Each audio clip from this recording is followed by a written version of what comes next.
Hey, Martin, I'm wondering, so Huma did a raise last week, and Again? yeah,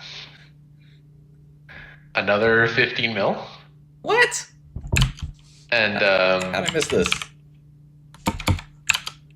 what's that? How'd I miss this? I don't know, man. Yeah, they did a raise, 15 million, and then 1.5. yeah, 1.5, yeah. Okay, not so bad.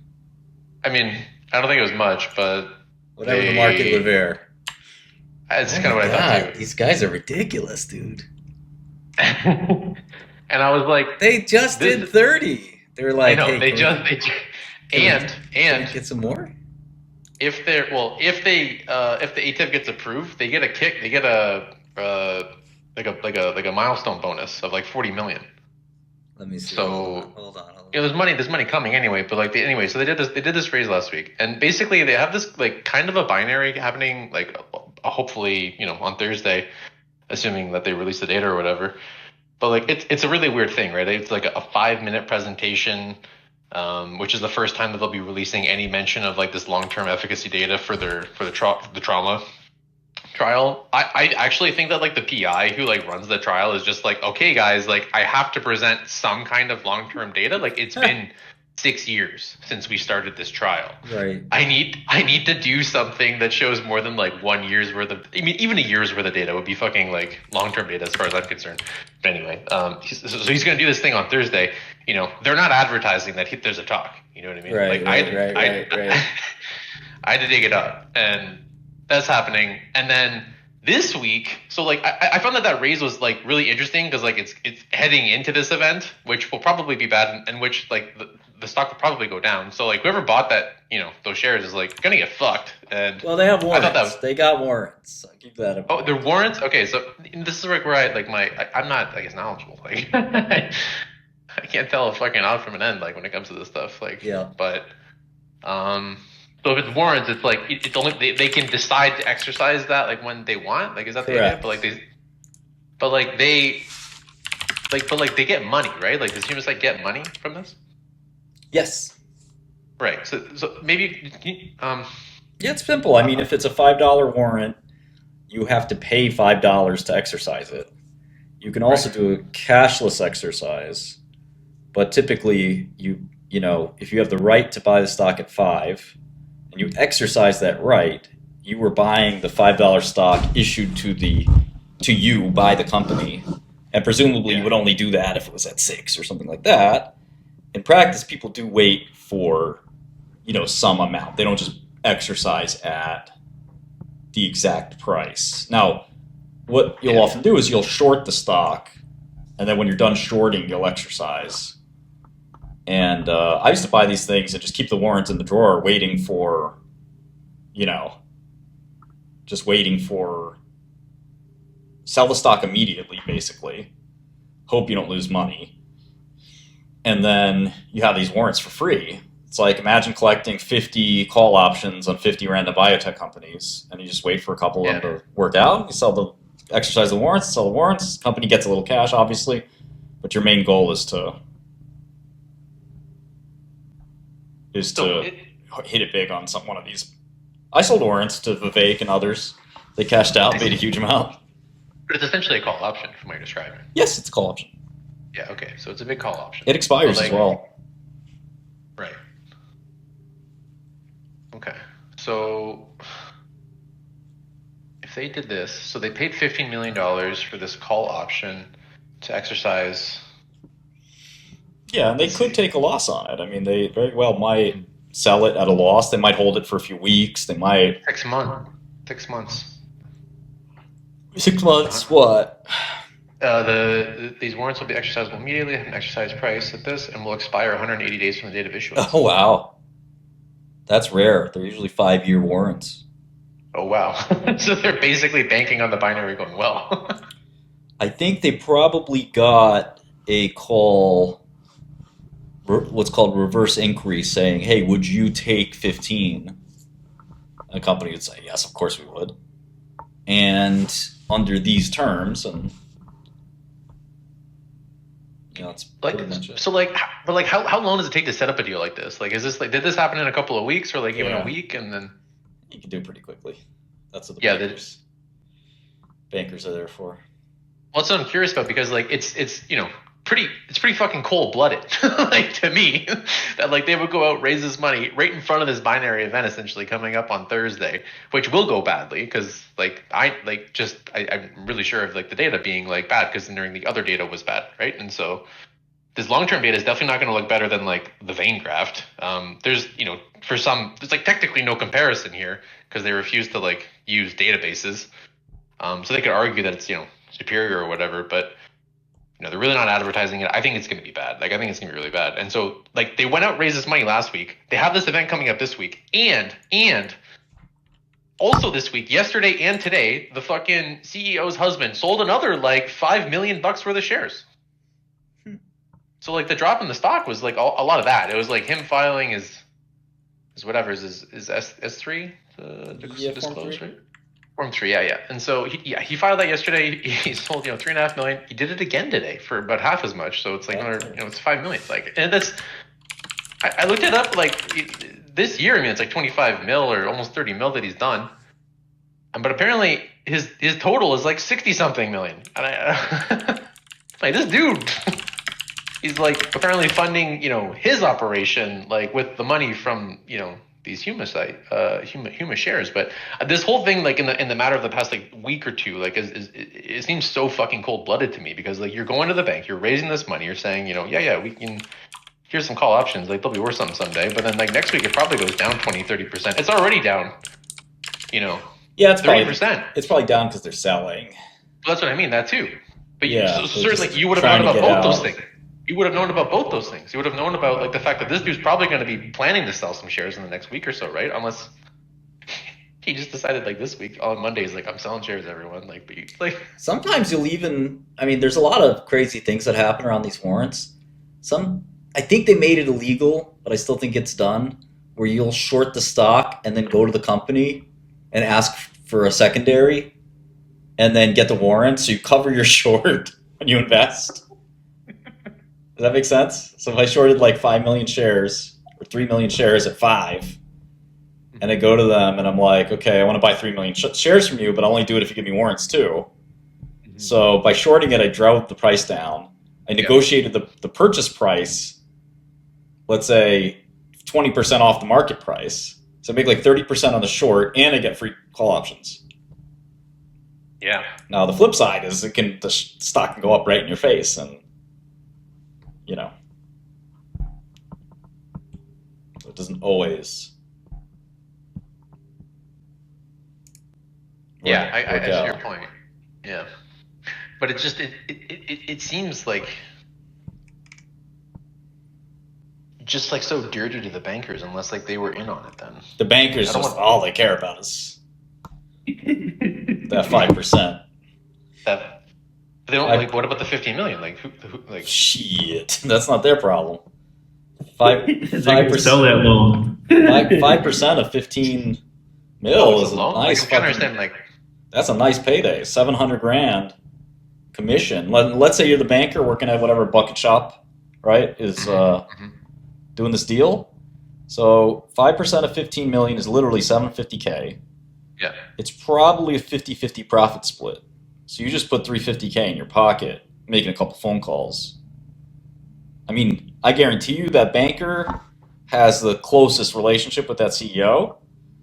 And obviously they did another deal with the $50 million deal. That's probably paying for that whole brokerage firm's year. Like all the employees, the office space, everything. That Humasite's paying for all of that. And, it's a big win. So, these small caps need capital. Very few people are willing to give them capital because they're zeros. And they get the capital from, the bankers have relationships too with the hedge funds. They want to make their clients happy. If they bag their clients, the client's never going to come back. So they extract this crazy warrant deal, and they tell the companies, nobody's going to invest unless you give these crazy warrants away. Now, that might be true, that might not be true, but Sometimes, I mean, I think they did a deal with like 100% warrant coverage or something wild. So typically, if Right. you're buying one share of stock, you get half a warrant. That's Okay. aggressive. Sometimes it's 20, 30%. When you're doing 100% warrant coverage with at the current market price, I mean, you could really fuck over your shareholders. But if you need the capital, you need the capital. But the banks are definitely more in their purchasers' um, corner than they are in the company's corner because they're going to need the purchasers again. But there'll be like a fund that does well, and they'll try to rip off like whoever they can to close a deal. But if they're like a preferred customer that's done a lot of business with them, they definitely don't want that customer to lose money. But there could also be a hot deal at some point where they're like, no, I got to take care of this customer. I'm going to give them extra allocation in a hot deal. Yeah. And they'll trade off and be like, look, do $1 million for me with this cold deal like Huma. This is Yeah. a dog shit deal. Yeah. I need you to do $1 million. Do me a favor. I'll make it up to you. It's a very interesting game, the Yeah. biotech pipe game. It's a fascinating, For sure. fascinating game. I had to play No, it a that, little bit when I was publicly traded, but not yet, fully established. And thankfully, I had mostly had pretty robust deals. But my first pipe deal was ugly. It was 10 million, and man, we barely got across the finish line. And it was pretty roll up your sleeves kind of stuff. Where you know, yeah, we would have given the house away for the money, but and we did. I mean, we sold like 20-30% of the company in that pipe. But What kind of info can you give on the pipe? anything, yeah, anything. Can you It's give got to be them true. It's got to be true, obviously. binary? Yeah, you can give But it. let's say you have a binary event, you can give them the Yeah, binary before. yep. Okay. Yeah. The only if it's a incentive to, it's a tricky question because arguably, you can do it. You can But do you're it. saying like arguably you should release data publicly if it's a material event to the company. If And I was the so lawyer, unless you can, I would agree with that statement. But let me give you an example. A company, yeah, you should just raise after everybody knows. But I guess I can give an example. So the markets are very shaky, and you're not sure if you could raise capital in the current capital markets environment. Your data comes out, you have a large shareholder, and you pull them over the wall, which means you're going to give them insider info. You sign a confidentiality agreement, it's all legal, and you say, we're releasing our data tomorrow, and Mr. Buffett or Mr. Buffett equivalent in biotech, it would be a big signal if you agreed to buy 100 million shares at our closing price, knowing, you have the data, the data's good. But the markets have been so tumultuous that even good data gets sold off. It'd be like a big show of confidence if we did this all together.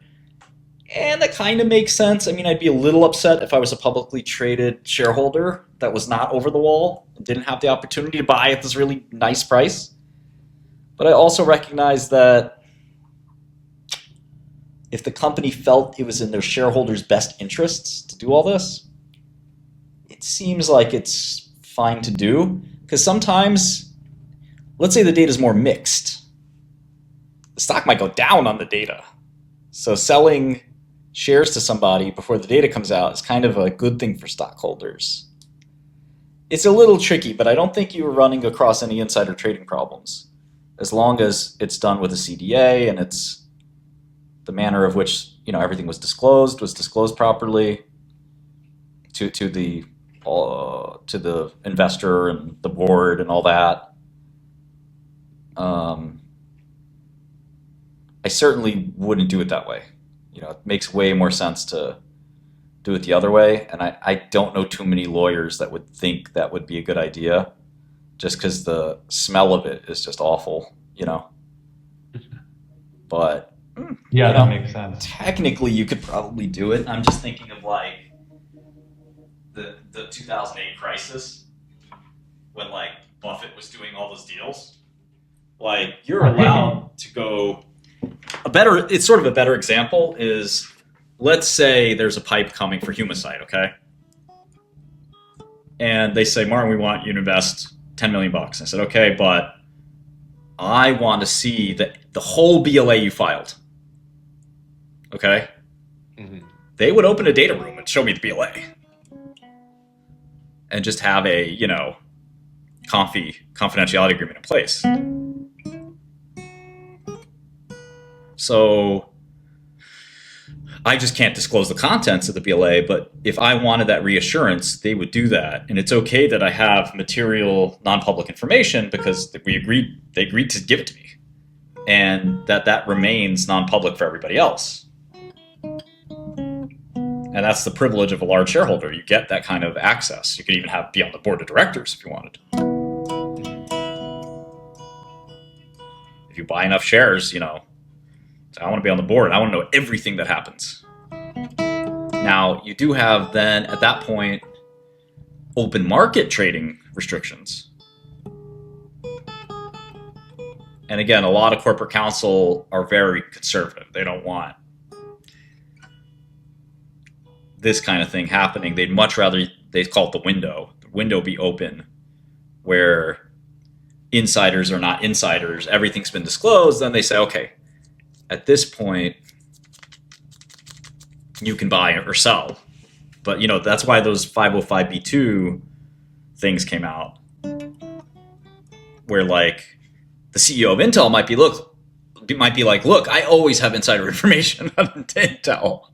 So if I want to diversify my stock holdings, when can I sell if I always have insider info? And they made these like pre-programmed sales.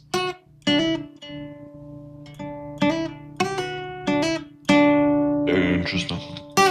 So did it show a confidence when you see a pipe deal get consummated, or mixed because you're saying they might be just giving them some information, but knowing the data, they don't fully know what the data will be. It's just wow. Typically in these pipe deals with these crappy companies, they're not really sharing much data. This is just a wink and a nod of like, I mean, there are literally people that do pipe deals that don't even know what the company does. They're just like, there's a pipe, free warrants, shit, put me in. And like, imagine doing this for like 250 grand, and they'll do it. You put in 250, 500K, whatever, small amount. You get 500,000 of stock and 250K warrants. Dump the stock ASAP. Those warrants probably not worth anything, but you could sell warrants too, by the way. There would be some guy that'll buy the warrants from you.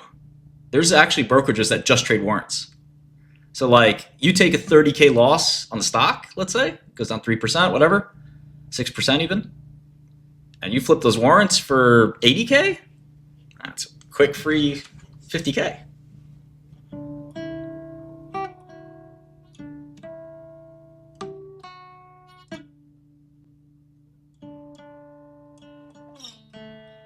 Are you doing the Sava pipe? Which one? Are you in on the Sava pipe? The thing about Sava is most companies, large companies, they have what's called a shelf registration, right? So they can do an overnight secondary, and that's why they did this thing called registered direct. So a pipe is unregistered. It's literally private investment in public equity. Registered direct, an RD, is they have a security shelf filing, so they can literally dump the shares. They're already registered shares with SEC. There's S1 or an S3 file. Got it. That right? makes a lot of sense. The pipe shares are annoying because they're actually literally private equity.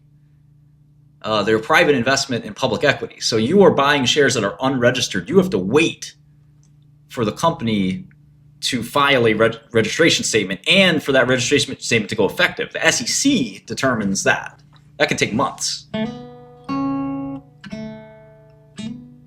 So are you holding this equity for longer than you may want to, potentially? Yes. There's Okay, some- so yeah, so some pipes may not work out for you if Yeah. something goes the other way and you're holding it and My can't first sell. my first pipe, our biggest shareholder was $10 million pipe. They put in 3. And these guys were known for like doing pipes. They were smart though. They were not idiots. And we didn't register our pipe. I think we agreed to register within a certain amount of time, but it took us a little while. I think we were still within the window, but they were not happy that we took a little extra time to do it because they wanted to sell it. But our stock went up like so much. But they were still like, "What's taking so long?" Da da da. And they were just kind of annoyed at us, which I understand. Because if they have pipe shares, the prime brokerage won't give them credit for that money unless it's registered, if that makes sense. Yeah.